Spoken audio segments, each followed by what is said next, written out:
Welcome back to Conflicts of Interest. This is episode 849, and today is October 30th, 2025. I'm the host of the show, Kyle Anzalone.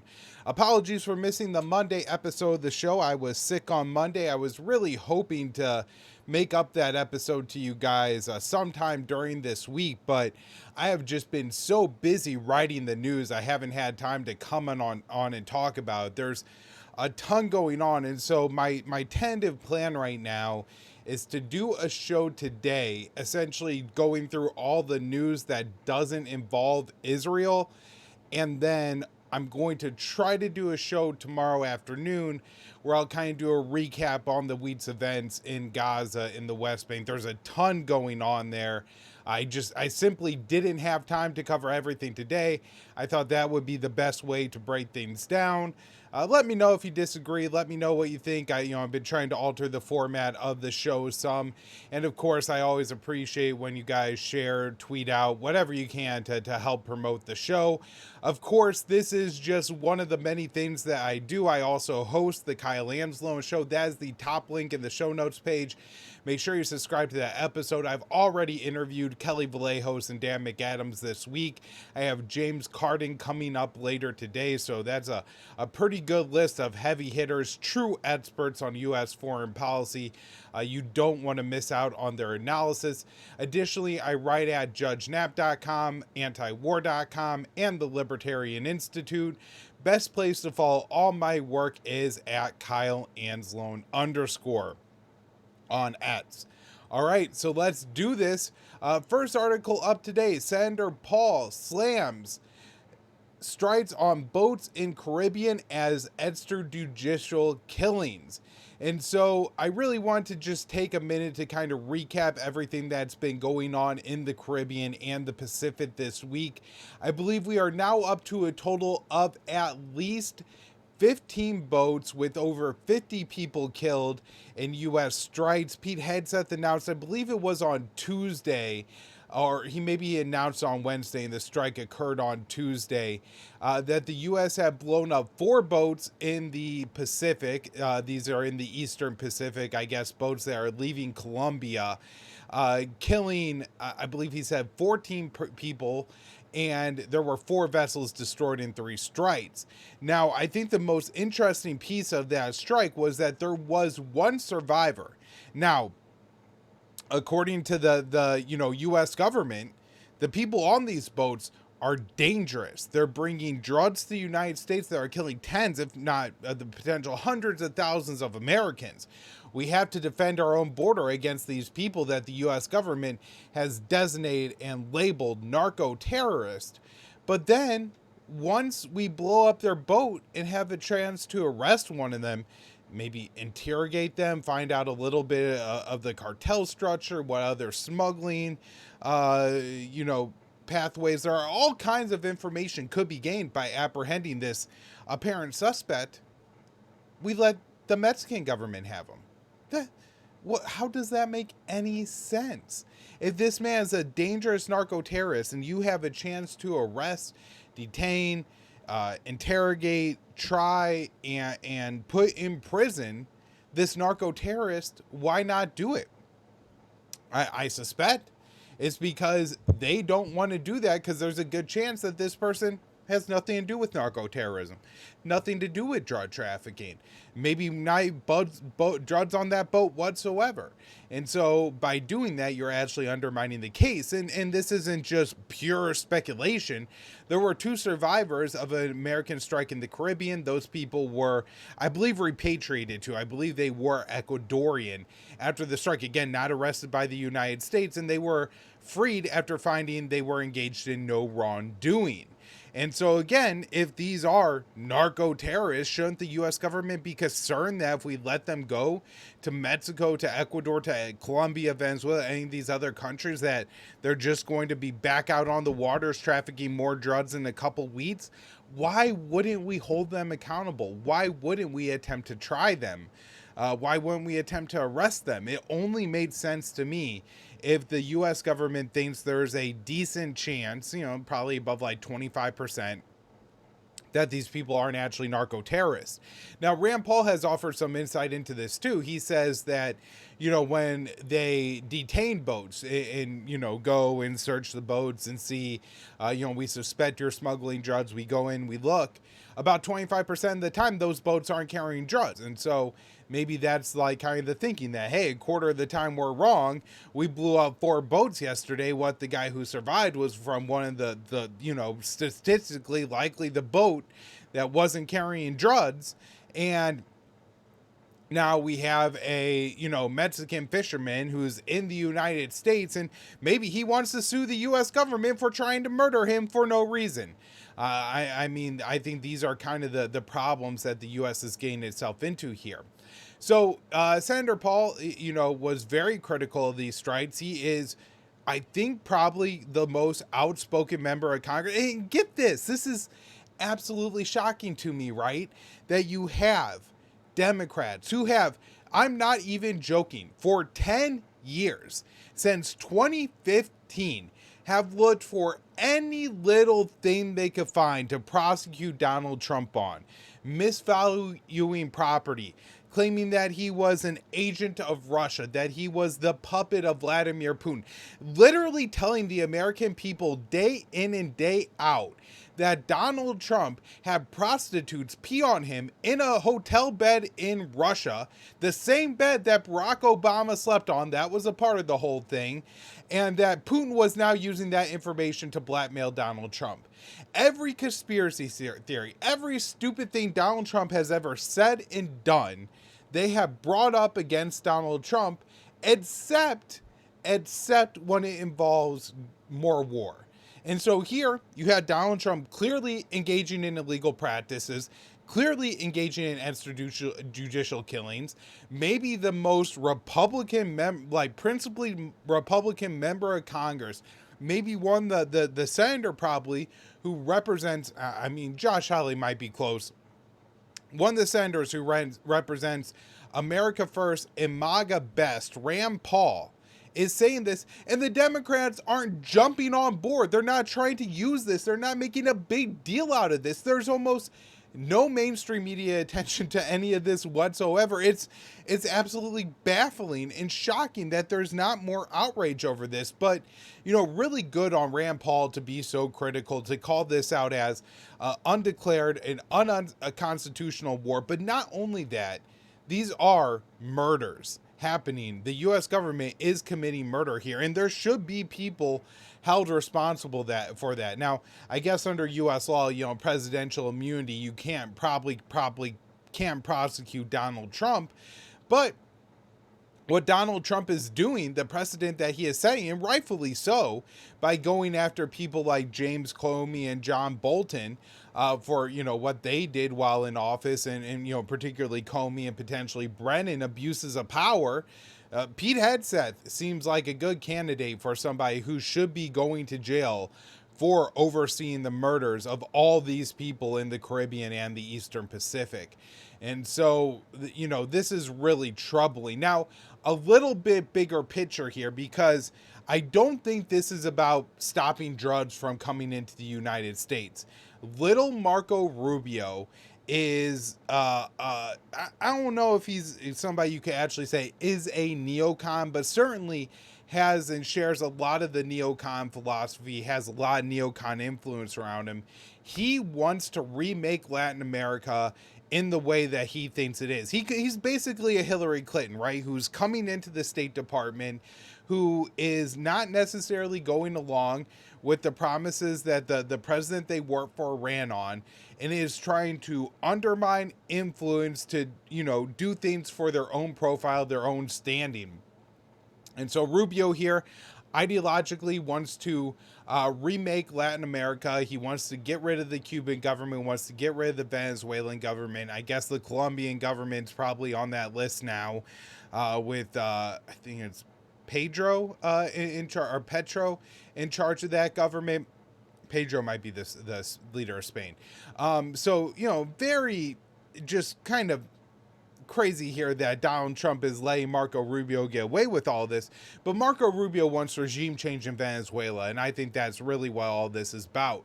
This week, the Venezuelan government came out and said they arrested mercenaries who they have evidence was working with the CIA. Now, 2 points to this. I don't believe the Colombian government. It's, I think, very possible because Donald Trump has ordered the CIA to carry out lethal operations, lethal covert operations in Venezuela, that the Trump administration, the first Trump administration, tried this exact same playbook using mercenaries backed by the CIA to overthrow the Venezuelan government. So there is circumstantial evidence to go along with what the Venezuelan government is saying to believe this. But if not, look, if this is, I'm sure, something that the Venezuelan government exploits, and it's not unique to Venezuela. I'm sure the Iranians and the Russians and other groups do this too, where, you know, you now have an opportunity, if you're Maduro, to label anybody that you don't like, anybody who you see as a problematic up-and-coming political figure, anybody who may be a threat to your power or influence or that of your allies. You could now say, they're working with the Americans. They're working with the CIA. And look, President Donald Trump told you so, right? He told you they were going to carry out these lethal operations in our own country.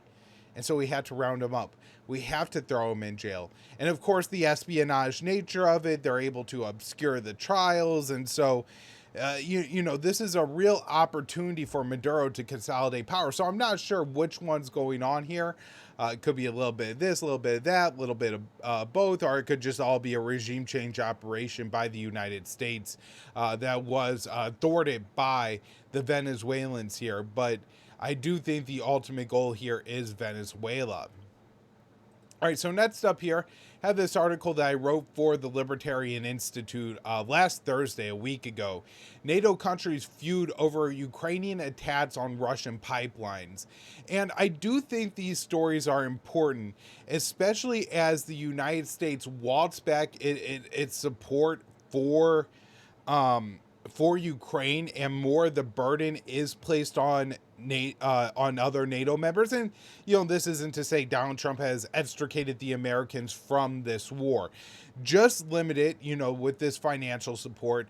I think you're going to see more and more fractures and cracks emerge in NATO, where when Big Daddy United States isn't picking up the tab and all the children have to split it, you know, there are going to be some that say we should split it down the middle, some who are saying that, we should do it by what everybody got. And this is going to create issues. And so one of the issues here is that Ukraine and some of the NATO allies really want Ukraine to carry out attacks on the pipelines that are bringing gas from Russia into Europe, particularly Hungary and the Black Sea states. So Poland was saying that Ukraine should blow up. I think it's called the Friendship Pipeline. There's a Russian name for it as well, but I'll just call it the Friendship Pipeline so I could pronounce it correctly. And the Hungarians obviously are saying this is bad for us. This is bad for our economy. We condemn Poland for saying this. We condemn the Ukrainians for previously attacking this pipeline. So again, I think we're going to see the cracks emerge.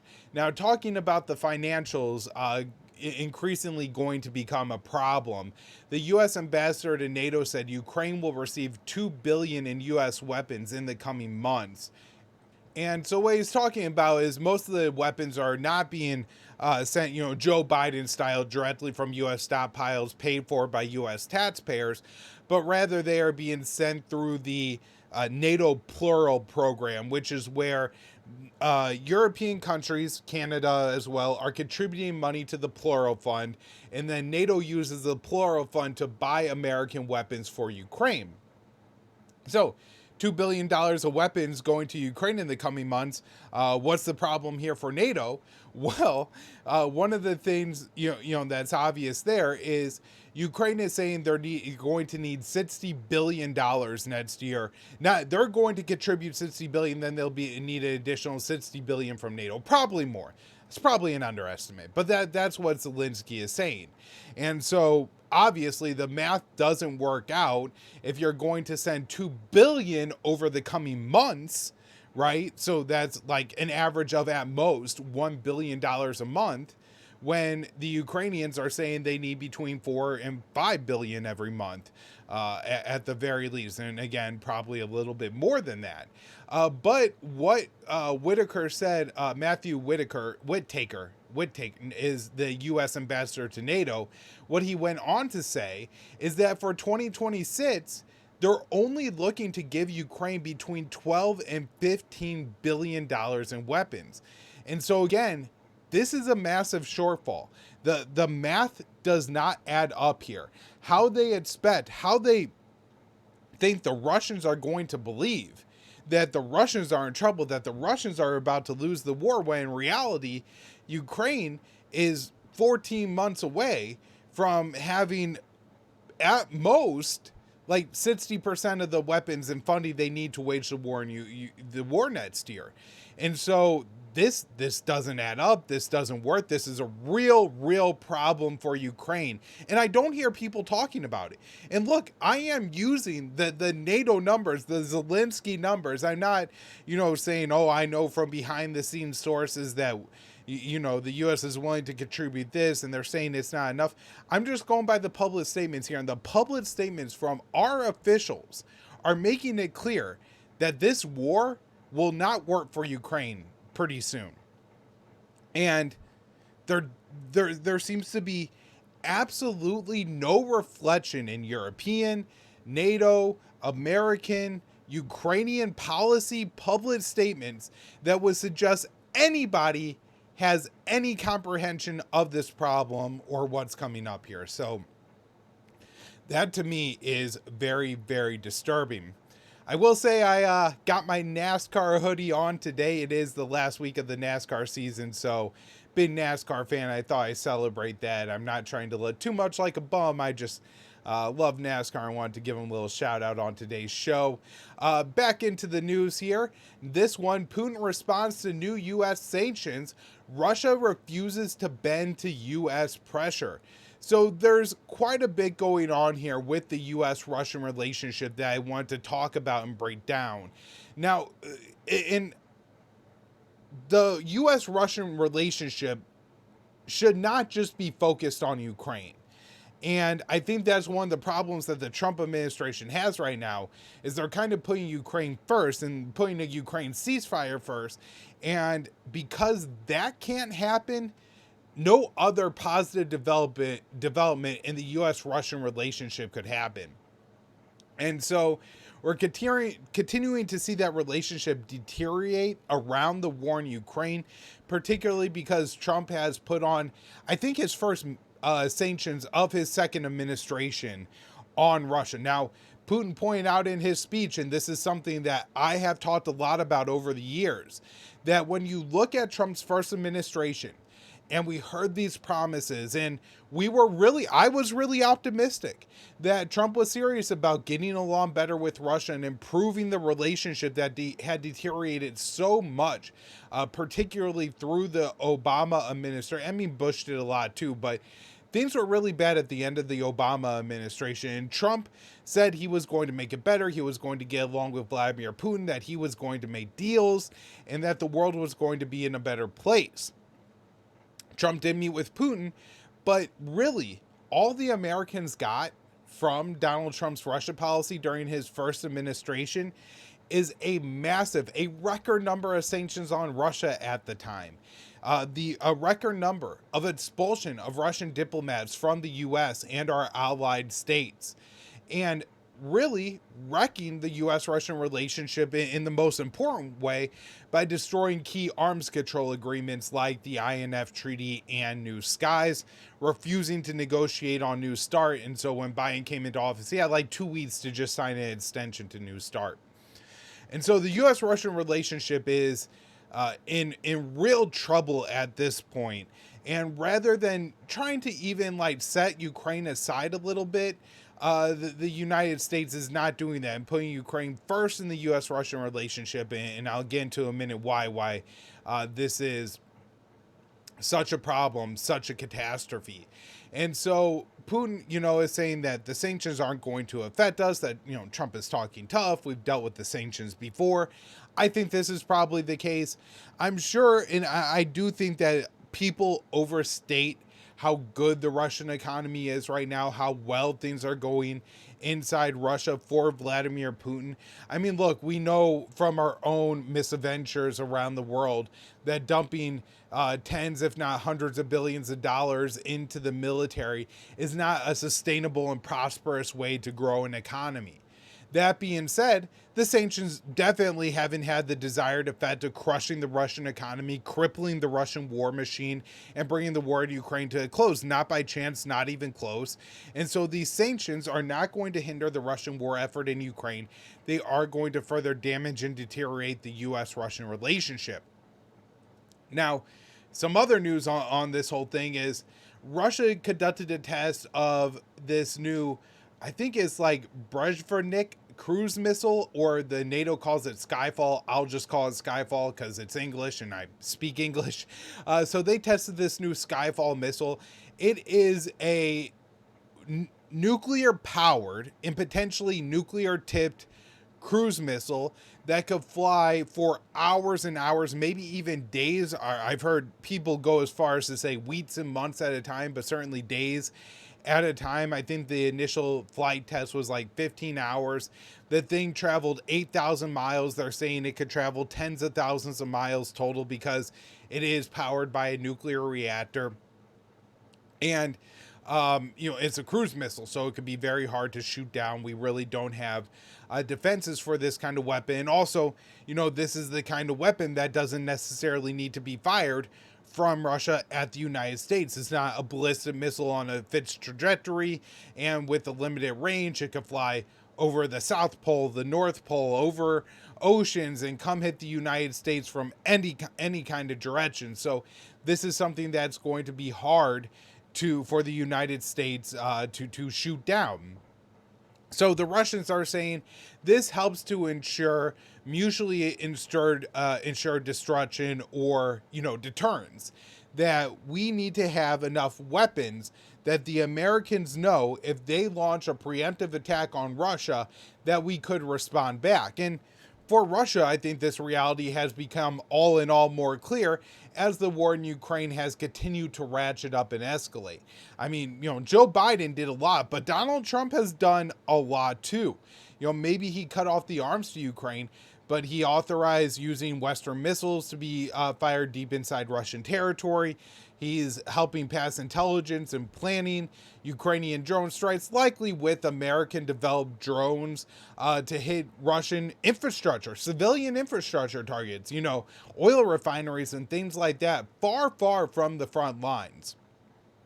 And so the reality of, right now, an American proxy force, basically we're just slapping American sticker or Ukrainian sticker on an American drone, using giving American intelligence to Ukrainians to not just plan the flight path, but essentially planning the flight path for them, right? It's not as if they're looking at our raw intelligence and doing the calculations themselves.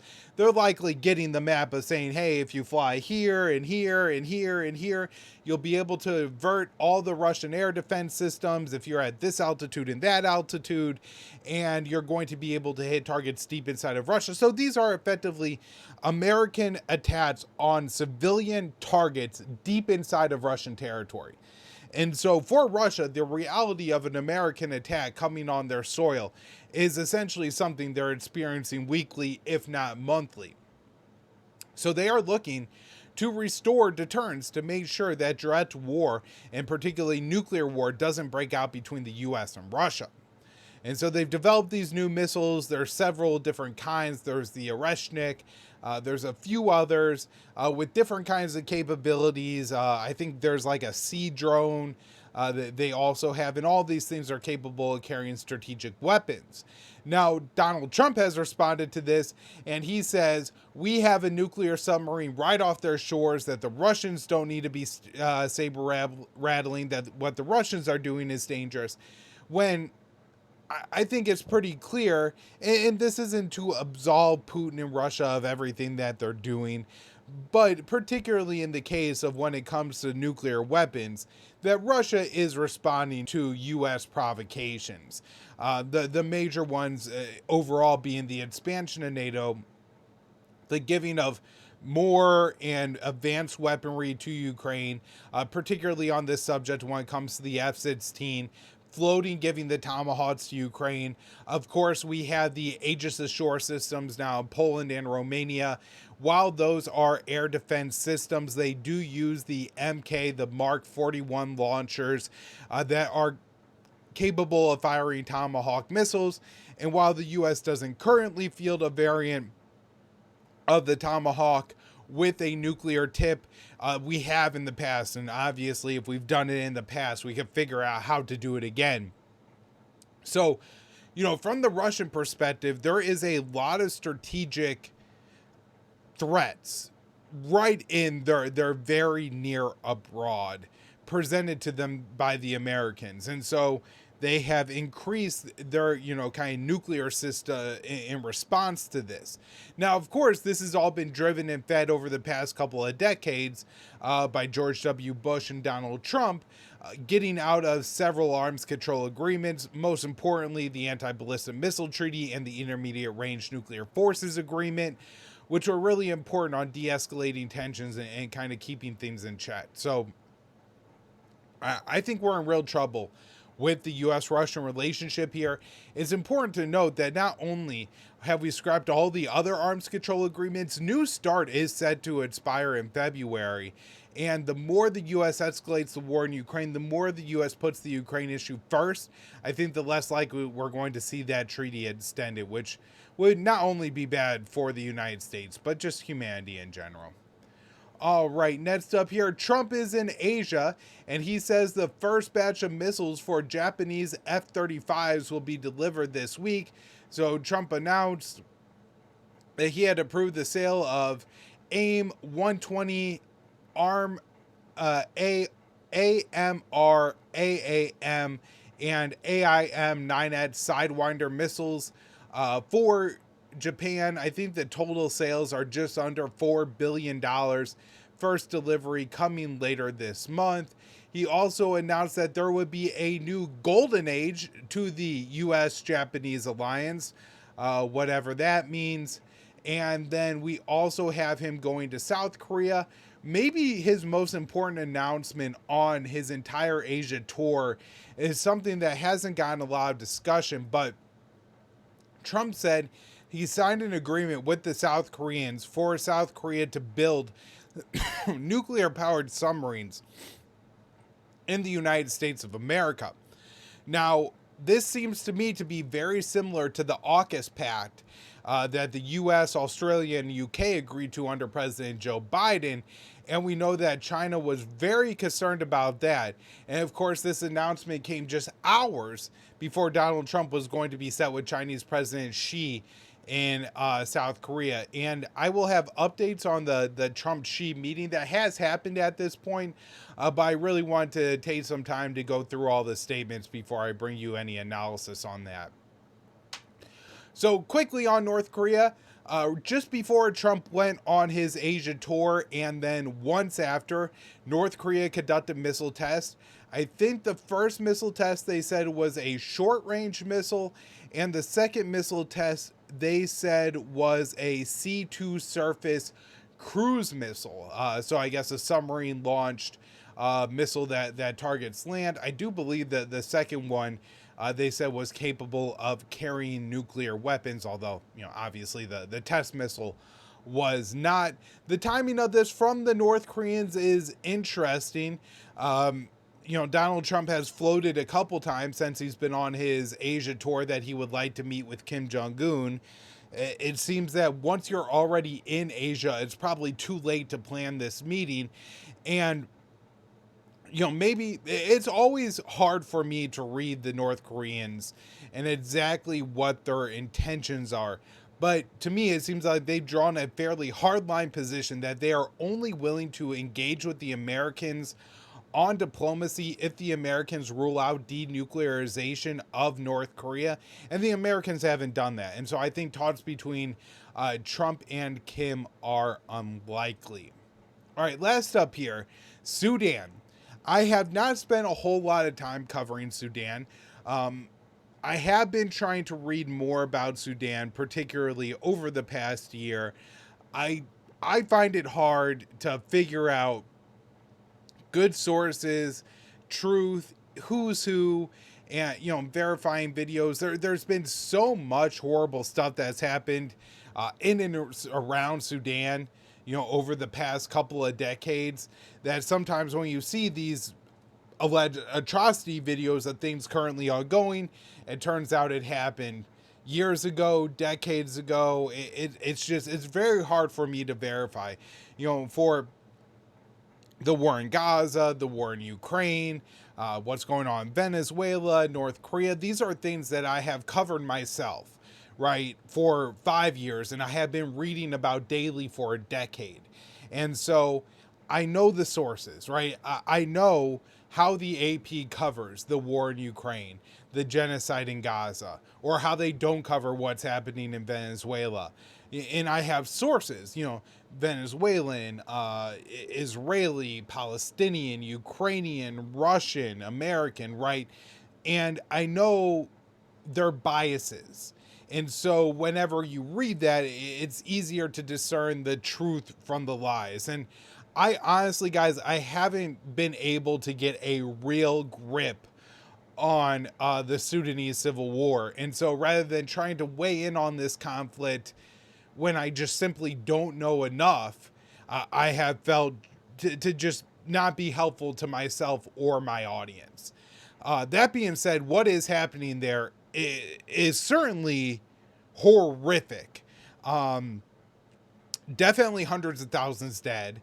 I think the number of people killed directly from the conflict is certainly in the like mid, if not the upper hundreds of thousands. I think, in May 2023, the UN was saying that, they're looking at 150,000 dead. There's certainly, I think at the beginning of the conflict, there's a little bit more trading of territory and people dying and things like that. A lot of Sudanese government airstrikes going on in civilian areas. But the killing has continued. And of course, when the wars drag on, it's not just the killing, it's the indirect effects of the war. And I have seen Sudanese sources, and the claim's been repeated in the West.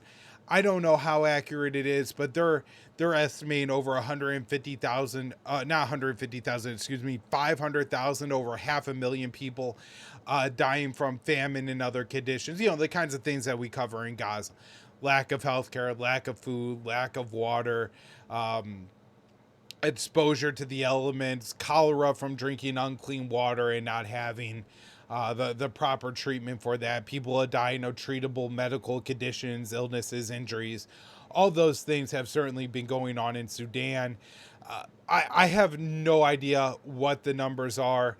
Again, if anybody has sources, anybody has somebody that they really like on this, send them along. I will try to add them to my rotation as I try to build more of a repertoire to talk about this conflict, so I can provide you guys with more information.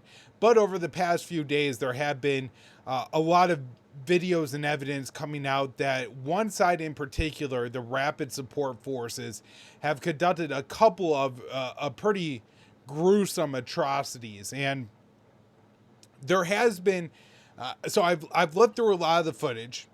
Horrible. Some of it has been debunked as being old, not necessarily fabricated, just this didn't happen in the past couple of weeks. Some of it had happened during the Sudanese civil war. I think some of it was not necessarily to the side attributed to. So some of the massacres conducted by either other militias, other groups, the Sudanese military, not the RSF. And then, but some of it is authentic. And particularly this massacre at the Al Saudi hospital. And I think you say it as Fashur, Sudan, which is in the Darfur region.